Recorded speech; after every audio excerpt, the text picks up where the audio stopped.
വെറുതെ അവിടെ പോയി സ്റ്റേജിൽ നിന്ന് വലയാന്ന് വിളിക്കാൻ പട്ടൊന്നുമില്ലല്ലോ.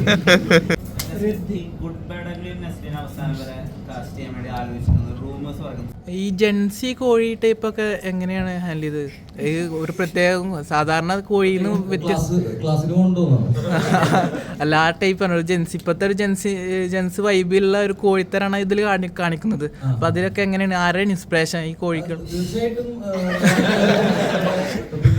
Dialogue writer. പിന്നെ ഈ കൂട്ടത്തിൽ ആരാ അതിന്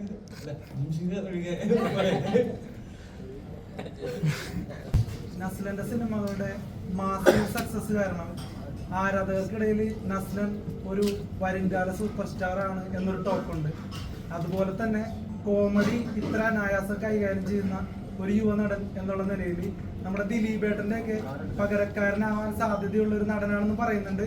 അപ്പൊ ഇത്തരത്തിലുള്ള ആരോപണങ്ങളെ എങ്ങനെയാണ്? ആരോപണങ്ങളാണോ?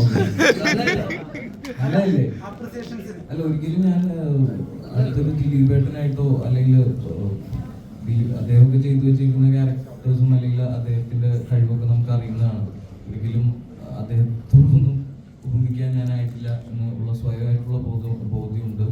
പിന്നെ അതും ആദ്യത്തെ സൂപ്പർ സ്റ്റാർ, ഞാൻ അങ്ങനത്തെ ഒരു സ്റ്റാർ ആവണം എന്ന് കരുതി സിനിമയിൽ വന്ന ഒരാളുമല്ല. ഇപ്പോൾ ചെയ്യുന്ന സിനിമകൾ അല്ലെങ്കിൽ ചെയ്യുന്ന കഥാപാത്രം, എനിക്ക് ഇഷ്ടപ്പെടുന്ന കഥാപാത്രങ്ങൾ, ഇഷ്ടപ്പെടുന്ന സിനിമകൾ ചെയ്യുക എന്നുള്ളത് മാത്രമേ ഉള്ളൂ എൻ്റെ ആഗ്രഹം.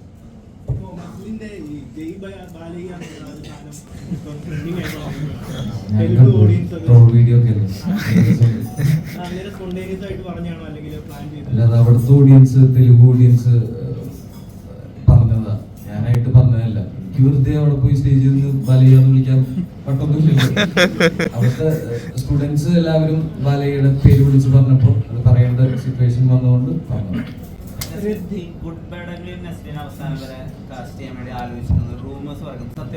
സത്യമായിരുന്നു. ആ സമയത്താണ് ജിങ്കാന ഷൂട്ട് നടന്നിരുന്നത്. അവർക്കൊരു 2 സ്കെഡ്യൂള് ഈ ഞങ്ങളുടെ സിനിമയുടെ ഇടയിൽ വേണമായിരുന്നു. അപ്പോൾ അത് വലിയൊരു സിനിമയാണ്. ഒരുപാട് ആർട്ടിസ്റ്റുകളും വലിയ ആർട്ടിസ്റ്റുകളൊക്കെ ഉള്ള സിനിമയാണ്. അപ്പോൾ അതുകൊണ്ട് ഞങ്ങളുടെ സിനിമ ഷൂട്ട് നടക്കുന്നതുകൊണ്ട് എനിക്കത് ചെയ്യാൻ സാധിച്ചില്ല.